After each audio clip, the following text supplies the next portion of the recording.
Hello friends, welcome back. അപ്പോൾ നമ്മളിന്ന് നല്ലൊരു അടിപൊളി ബീഫ് കറിയുടെ റെസിപ്പിയുമായിട്ടാണ് വന്നിട്ടുള്ളത് കേട്ടോ. അപ്പോൾ 1 കിലോ ബീഫാണ് ഞാനിവിടെ ഇതുപോലെ കട്ട് ചെയ്തെടുത്തിട്ടുള്ളത്.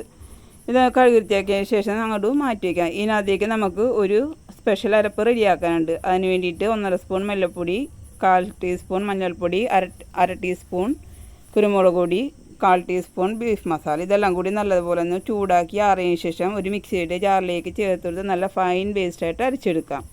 ഇനി നമുക്ക് കഴുകി വെള്ളം മാറ്റി വെച്ചിരിക്കുന്ന ബീഫിലേക്ക് ഈ അരപ്പ് ചേർത്ത് നല്ലതുപോലെ ഒന്ന് മാരിനേറ്റ് ചെയ്തെടുക്കാം. ലാസ്റ്റ് ഇതിനകത്തേക്ക് കുറച്ച് പച്ച വെളിച്ചെണ്ണ കൂടി ചേർത്ത് നല്ലതുപോലെ ഒന്ന് മാരിനേറ്റ് ചെയ്തതിന് ശേഷം 1/2 മണിക്കൂർ നമുക്ക് റെസ്റ്റ് ചെയ്യാൻ വെക്കാം. ഇനി കുക്കറിലേക്ക് നമുക്ക് വെളിച്ചെണ്ണ ചേർത്ത് കൊടുക്കാം. വെളിച്ചെണ്ണ ചേർത്തെടുത്തതിന് ശേഷം ഒരു വലിയ സവാള, ഒരു ചെറിയ പീസ് ഇഞ്ചി, ഒരു തുടം വെളുത്തുള്ളി, 2 പച്ചമുളക് കീറിയത് ഇതെല്ലാം കൂടി ചേർത്ത് നല്ലതുപോലെ ഒന്ന് വഴറ്റിയെടുക്കാം. നല്ല അടിപൊളി ബീഫ് റെസിപ്പിയാണ്. ഇത് നിങ്ങൾ ട്രൈ ചെയ്ത് നോക്കണേ. ഈ സമയം ഇതിനകത്തേക്ക് ആവശ്യമായിട്ടുള്ള ഉപ്പ് പൊടി ചേർത്ത് നല്ലതുപോലെ ഒന്ന് വഴറ്റിയെടുക്കാം.